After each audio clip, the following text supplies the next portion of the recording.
Getting a job in the Salesforce ecosystem, let alone at Salesforce, can be really hard. The competition for jobs in this industry is fierce, and the process of applying to these positions can be daunting. By getting involved with the Salesforce community, you'll have an edge over applicants who are less familiar with the nuances of the Salesforce ecosystem and the key contacts who can help open doors for you. In this podcast episode, Meagan Diegelman reveals how her participation in her local Salesforce community led to professional opportunities that she had never before considered. Welcome to the Brainiate Show, where we talk about all things Salesforce, sharing the coolest features, solutions, and best practices to turn you into a Salesforce rock star. Here's your host, former attorney turned Salesforce consultant and trainer, David Giller. I'm sure you've heard people say, it's all about who you know. Well, in the world of Salesforce, it's absolutely true. Your success as a Salesforce professional relies on your ability to build relationships with members of the community. Think about it this way. If there were no such thing as communities, where would we find jobs? How would we collaborate? What could we learn from each other? If you're looking for a successful career in Salesforce that can easily last 2 decades or more, you'll want to listen carefully to this episode as Meagan shares some fantastic insights from her own career path that you can benefit from. Meagan, welcome to the Brainiate Show. How are you doing today? Great. How are you? Thanks for having me.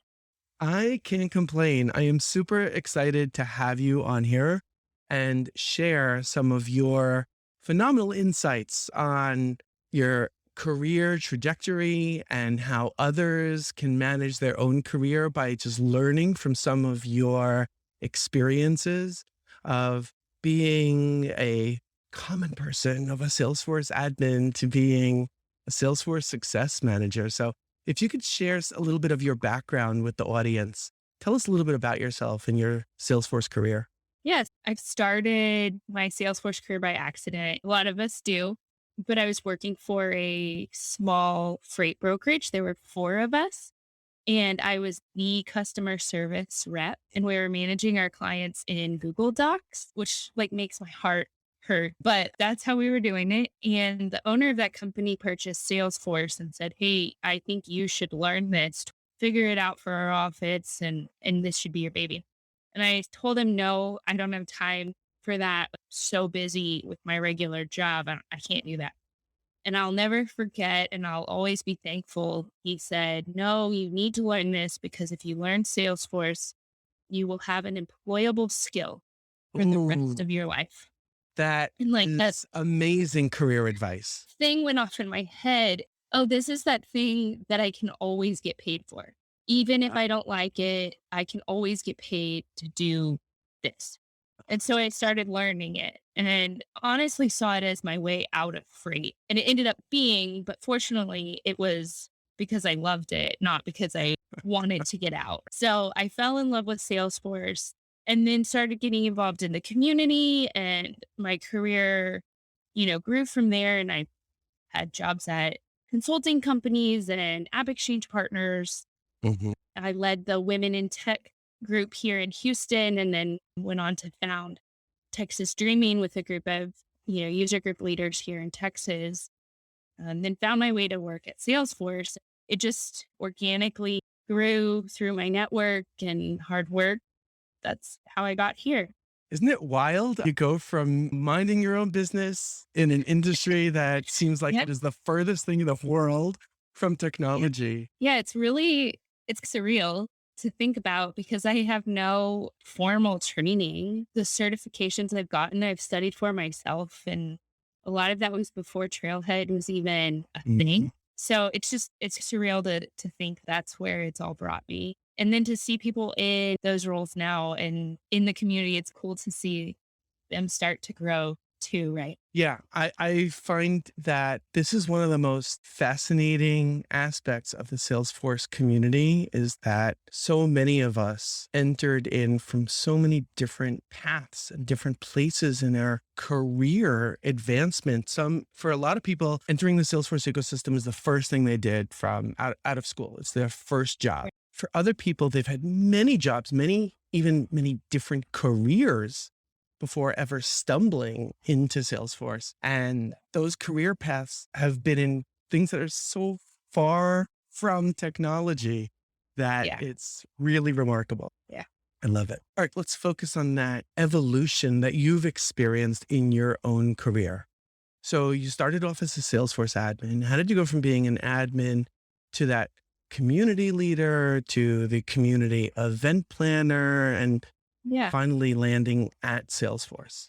I don't think there's any single path to do it, but the way that I did it, I started working for an app exchange partner and getting to know the local community through women in tech, which is where I felt the most comfortable. And I guess at the time it was just the user group, and there was a group of women that would go out for happy hour after user group meetings. And I got to know them, and through them, my network grew, and I got to know Geraldine Gray, and she's like the mother of all of the women in tech groups. Folks who are So, not familiar with the Women in yeah. Tech group within the Salesforce ecosystem, Mhm. could you describe a little bit, give some insight on what that's all about? Yes, it's community members and support of women in the Salesforce space specifically. And our group was primarily women, but there are men that attend. Our rules were as long as you're in support of us in this industry and you're not here to pick up a date, you're welcome to join our meetings.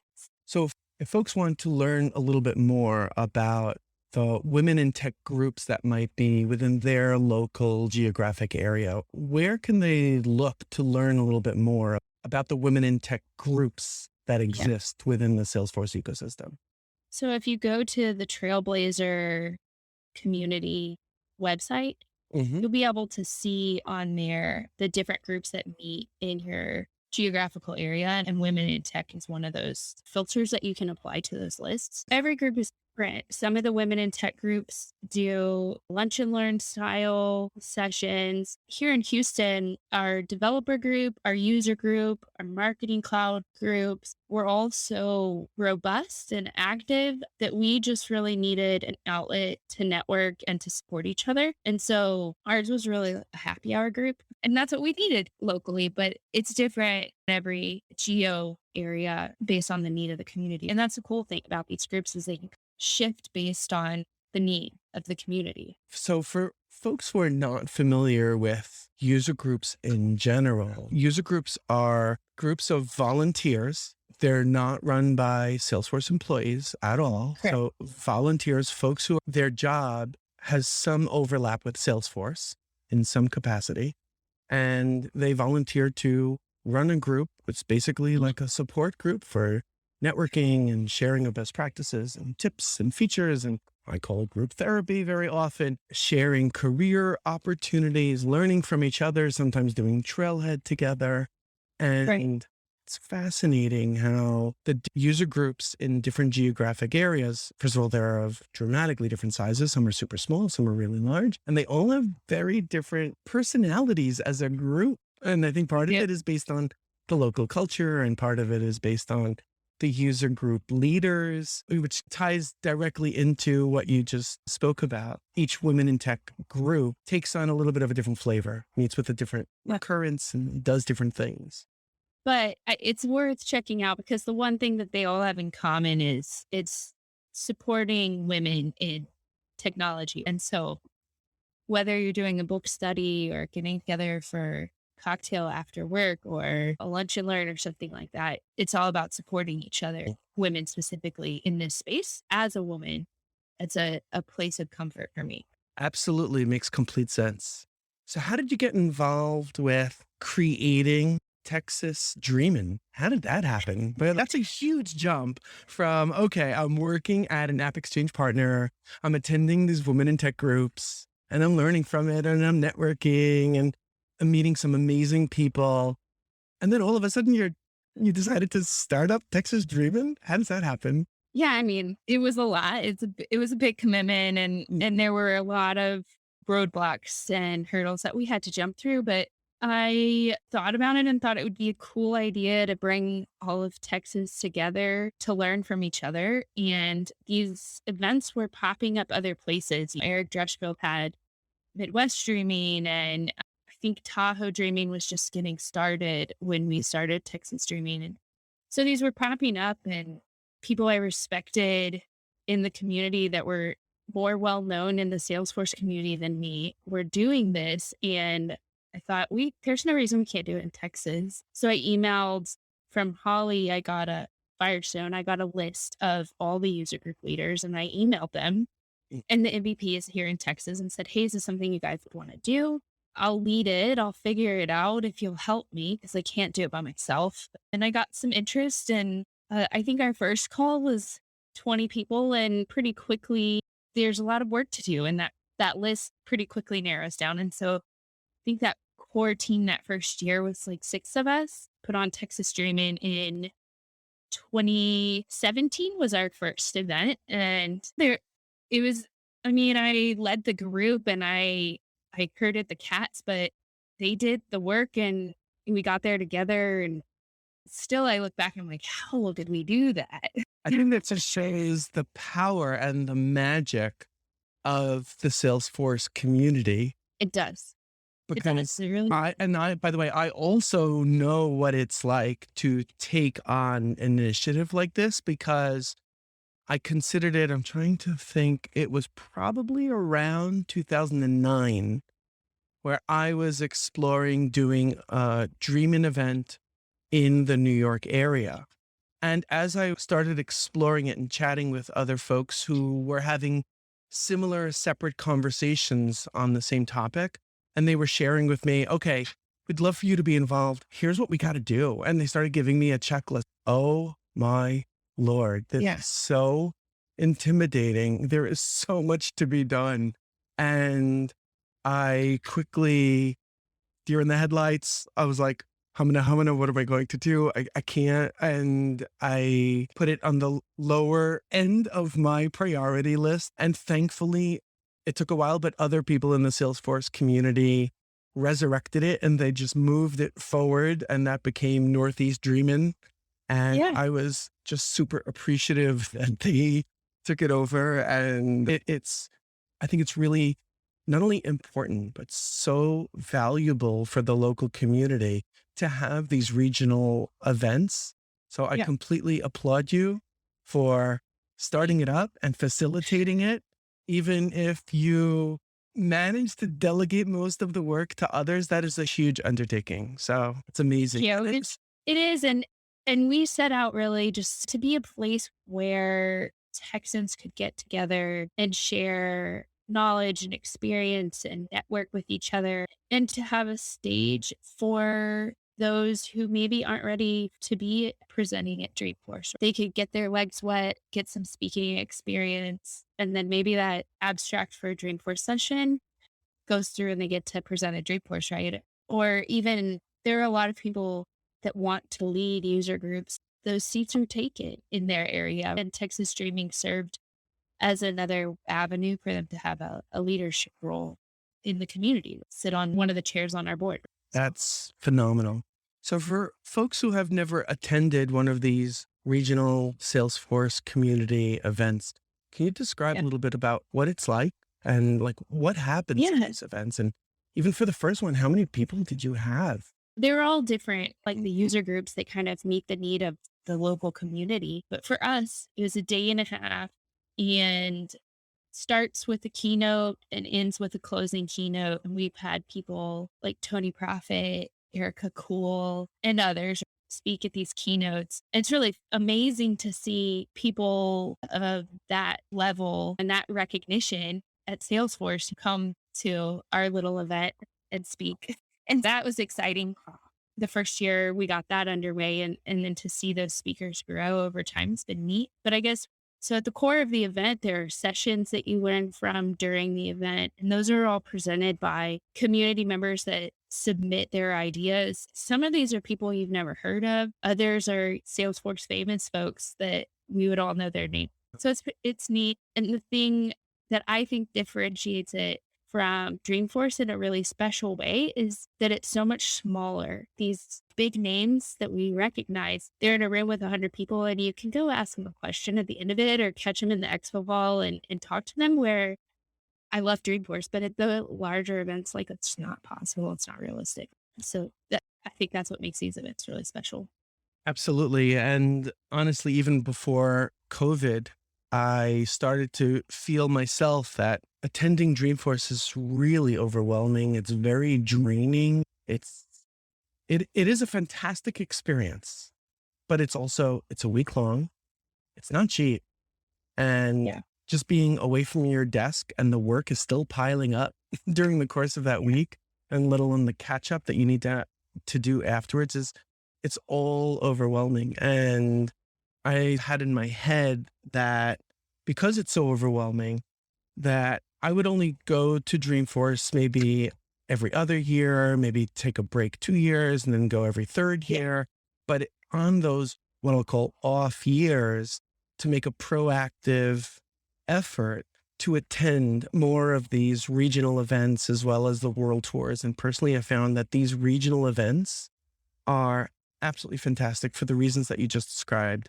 And you can have real conversations with people versus at Dreamforce. It's too many people and everyone has to rush somewhere else for the next session or the next party. Yeah, it's Yet not. we still had lots of good parties. For sure. No, absolutely. Not to say nothing that any of the regional events are without parties and without celebrations and Yeah. socializing. It's full of it. But there It's aren't 30 parties happening at the exact same time. every night. Yes. Exactly. That Exactly. makes a big difference. Okay, so Yeah. tell us, how did you end up at Salesforce in the end? How did that happen? Was it a goal of yours? Was it just happenstance, coincidence? So I think it was always a dream to be there in some capacity, and I didn't really know how to get there or when. I didn't have in 5 years, I want to be working at Salesforce in this Right. position. I just knew that someday I'd like their logo on my CV Hmm. in some capacity. A friend of mine that I met through Women in Tech, she'd moved to Salesforce, reached out to see if I might be interested in a role as a success manager on the same team that she was on. And it was just the right time to pursue that. And so I did and got in and here we are. But the moral of the story is to keep in touch with those contacts because you just don't know. And I feel like that's a thread throughout my career, really leveraging your network and keeping in touch with the people that you see making moves that you deem as successful. Just Yep. keeping in touch with those people. And if that's as simple as saying Facebook friends with them and liking a couple posts a year, whatever it is, or maybe it's having coffee chats, whatever. Just keep in touch with those people. Absolutely. Yeah, keeping the lines of communication open so that Yeah. folks don't forget about you and staying Yeah. in touch and just staying on the radar. You don't have to be front and center, but staying on the radar and Yeah. also showing genuine interest in what they Yeah. are doing, whether it's their life milestones, like you mentioned, being connected on Facebook, or their career milestones, or when someone posts something on Twitter or LinkedIn about a frustrating experience that they had and interacting with it and showing genuine Yeah. interest. It goes a long way. It absolutely goes a long. It does. It circles back too over and over, right? Somebody will fall out of your network or lose touch with them and then they'll come back and then all of a sudden there's an opportunity or something you can help them with too, which it's been nice. It works both ways. Networking helps Absolutely. me as much as I'm able to help others in my network. So For sure. Let's talk a little bit about career advice. So many people in the Salesforce ecosystem think that there are only really like two career paths to consider: Salesforce admin versus developer. Can you share your thoughts on some additional career options that folks ought to consider? yeah. So I thought that for a long time too. Mm. And as more senior, more technical, maybe is the right way to say it. admin, I thought that the next career progression for me was developer. So I started trying to learn to code, and it's not for me. I didn't, I did a thing with Rad Women, which is a community led coding program. And I went through one of their cohorts and he was wonderful. I learned things, but at the end of it, I like, "Yeah, I can do this, but I don't like it and I don't have the drive to learn it. So I'm just going to be an admin forever." And that's when I started looking at other opportunities and other ways that I can move forward with my career. And I really found that if you can connect the admin work to the business, and how are you seeing value, what makes that work that you're doing valuable to a business unit. So if you're doing a project for sales, what piece of that project makes it valuable to the sales team? Is it time savings? Are they able to identify new lines of business easier? Whatever it is. And then to quantify that, if you can take it one step further and quantify it in the work that you're doing as an admin, all of a sudden you become more of a like business advisor in tech. I feel like that's where you start to see real career growth outside of the hands on a keyboard admin developer growth. I agree 100%. And as much as the Salesforce platform is so cool, the functionality is really cool. Salesforce as a company, super cool. The community, amazing. In the end, most companies inherently really don't care about Salesforce. Salesforce is just a tool, like a hammer or a spreadsheet. Nobody's getting excited about Excel until that tool becomes part of the solution. As the Salesforce professional, if you can, regardless of what role you have, if you can figure out how to leverage Salesforce to provide solutions to the business, identify the pain points, the things that people are doing that are very manual. They might not even be complaining about how manual it is. They might just be doing it manually because that's how we've always done it here.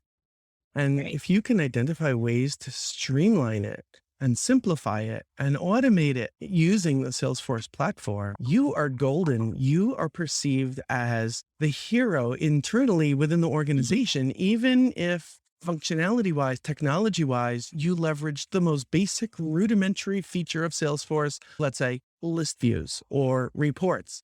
Oh my gosh, Right. I could just click on this link and see all of my open opportunities. That's crazy. I think that's the connection that needs to be made and that'll really help move a career forward is making the connection between the tech and the business.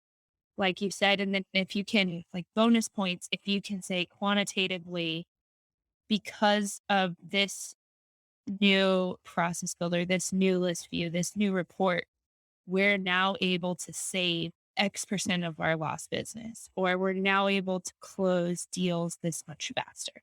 Whatever it is, if you can add a number to it there, that's just like cherry on top. And leaders will start to pay attention to that because that's what they care about. And ultimately that's how they're getting paid. They're bonused on or commissioned or however, right? On the success of their business unit. So if you can hit their dollars, they'll all of a sudden they'll pay a lot of attention to whatever it is that you're doing.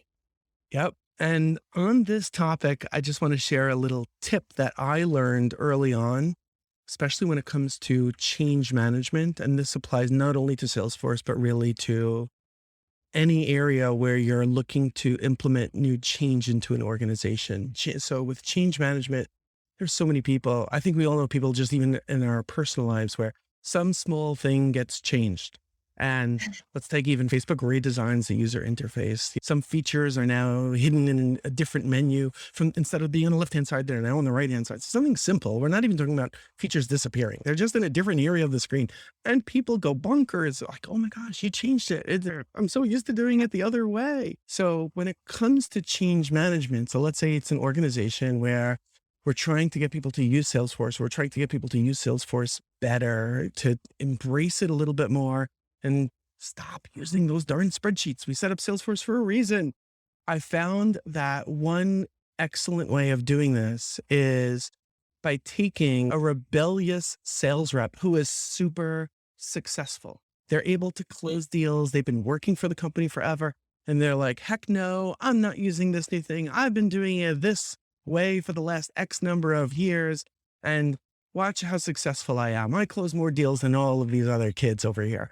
And what I found is that when you focus on that successful sales rep who is not using Salesforce, or even if they are using Salesforce, but there are additional areas for improvement for that rep. If you talk to them and shadow them and see how they operate, and to the point that you made before, position yourself in this conversation, not as I'm the person who's going to be shoving Salesforce down your throat. No, as the consultant, the internal consultant. I'm here to help you. I want to see what you do, not because I want to take your job, because I want to see if maybe I can use this technology to make your life easier. And if you can find ways to help them be even more successful and take away pain that they don't even recognize as being pain, the very manual, rudimentary, time-consuming steps in their process, and you can do that in Salesforce, those folks are going to be A, your biggest cheerleaders, and B, those folks are going to proudly boast their Oh, quantifiable numbers. Look how many additional deals I closed. Look how yes. more quickly I was able to close deals because of this enhancement. Yes. Yes. Yeah. No, that's so true. And it also brought up, I think too, that there's other paths in the Salesforce career path. There's change management, there's project management, and then there's this analyst consulting type role too that we're talking about. So there's all of those also, if you can, that that can be pursued too, if that more consultative role is maybe not what you're looking for. Maybe you love change and you love teaching people how to use the new technology. Companies need that out there. And as an admin, you have the skill set to do that, right? It's a good next step. Yeah. And in a lot of companies, these job titles don't have the word Salesforce in them whatsoever. Mhm. So a lot of times I tell people if they want to pursue a career in Salesforce and they are job hunting, whether they are certified yet or not, to explore job postings that relate to their level of interest, their skill set, the experience that they have. So they might be experienced as business analysts or as project managers, or they think of themselves as problem solvers. And they are able to identify what jobs are open that fit that skill set. But at the same time, it just happens to be a company that happens to be using Salesforce. That could be a huge win. That's a Yes. shoe in. And now you're submitting your resume, you're submitting that job application for that project manager, business analyst, change agent type of a role. And you happen to have something about Salesforce in your resume, and they are looking at your resume and they're thinking, okay, this person actually has a lot of the qualifications that we need for this role. Oh, and they also happen to have some Salesforce experience or even interest in Right. Salesforce. And it Right. becomes a huge win. Yeah, I agree. I think a lot of times we look people that are in the Salesforce ecosystem when we're looking for new jobs, we look specifically for Salesforce in those job postings or in the job titles and try to think. Honestly, I've never had Salesforce in my job title. I think that's true. So they're out there, they're just hidden, right? And that's another area where your network really can come in to play, help you because you can go to people in your network at other companies and say, "Hey, are you looking? I'm good at this. I'm a good admin and I want to move, or I'm a good developer and I want to move to project management type stuff. Are you guys looking?" Yep. And I also think consulting's a good route for that too, because you get to see more sides of a Salesforce project as a consultant than just, and not just, but than just the admin developer side. You're working with a project manager and you learn from them, or a change management specialist, and you could learn from them or shadow them and move on in your career in those ways. So I think consulting is a good path for a lot of people trying to get out of strictly an admin or developer role too. Absolutely. And I found that a lot of times many people find those roles to be more rewarding because it's looking more holistically, as we were talking before, they're looking more holistically at the problems that are going on within the organization and how they can help solve the problems.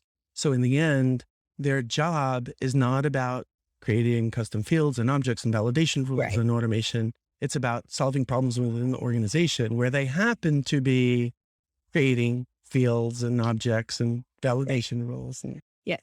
Meagan, what is the one tip if you could just stop a new Salesforce admin who's starting their Salesforce career and just give them that one tip that you think will totally give them the advice that they need to move forward in their career? What would that advice be? One is hard, but I can say three real Go quick. for it. I'll give you 3. So work hard Mhm. because there are a lot of people in this space. So work hard and do good work. That's one.